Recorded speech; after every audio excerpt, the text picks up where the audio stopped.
Alright guys, what's up? I hope you're having a great day.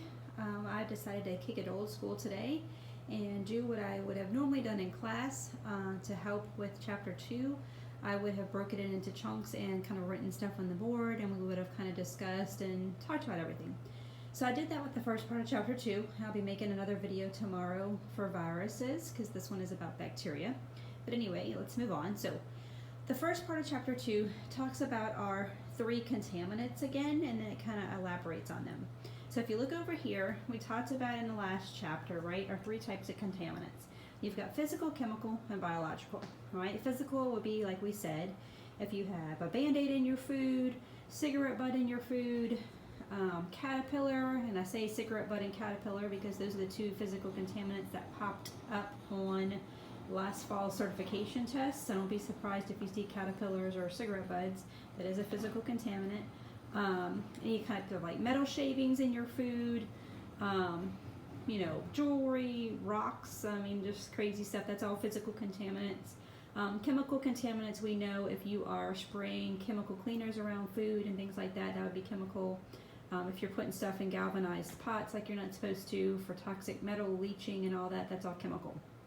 All right, the first part of this chapter, though, breaks down biological contaminants, right? And if you can see, I drew like a little line. There's biological and there's a line over here. There are different types of biological contaminants, okay? You've got bacteria, viruses, fungi, and mold, and toxins, all right? This video here, we're going to talk about briefly, we're going to talk about bacteria, right? And these are all the different types of bacteria.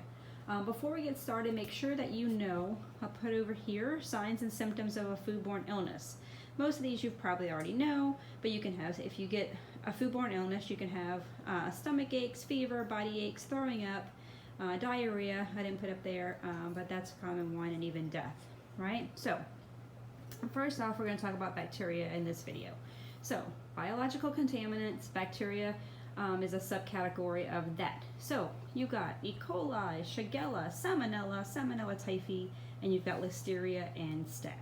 So you need to know where do they come from, where does each bacteria come from, basically how you get it and how to prevent it. So E. coli. E. coli, you've probably heard before, comes from cows, okay, meat, specifically beef a lot of times. And produce, like lettuce. Like, remember produce we said was fresh vegetables and fruit. Remember a while back they had a big recall on romaine lettuce because it had E. coli.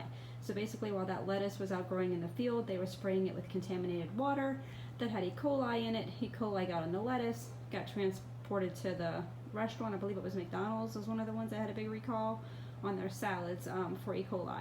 So easiest way to prevent that is you need to make sure you remember too, with bacteria, you can cook it out of food. So if you're cooking food to the right temperature, you can kill bacteria, or also make sure you know where you're getting your stuff from. Like McDonald's with the lettuce, they need to make sure they are picking like a reputable supplier and they know where they're getting their stuff from. Shigella. All right, Shigella comes from flies, feces, which is poop, yay.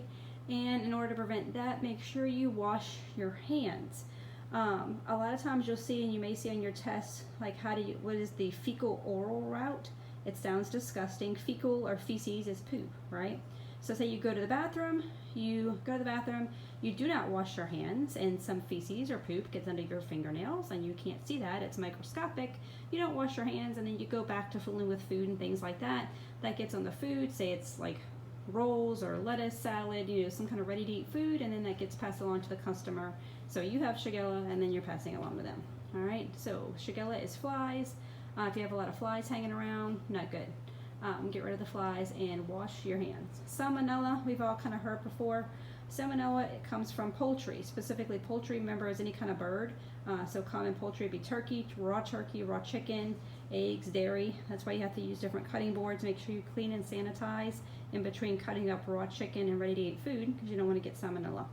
Salmonella typhi, think typhoid fever. It's the only one that comes from humans. Ready-to-eat food and beverages. So that one, wash your hands, right?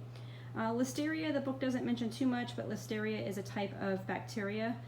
Remember Bluebell ice cream got recalled a while back with Bluebell for having Listeria in it. So that one is a bacteria as well.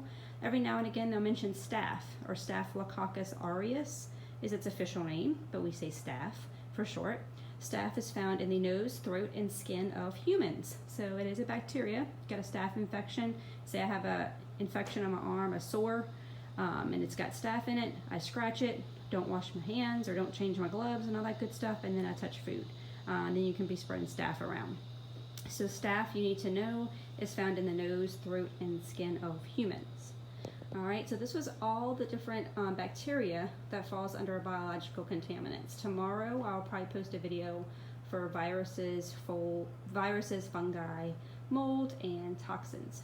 Don't forget, bacteria need fat tom. You got to know what fat tom stands for. Fat tom is going to be food, acidity, right? Bacteria need food, something to have them grow. Acidity, low acid. Bacteria will not survive in high acid. They need time, they need temperature, they need oxygen, and they need moisture, right? You gotta know what fat tom stands for, and bacteria need all of those in order to survive. If you have any questions, let me know, and I hope to see you guys soon.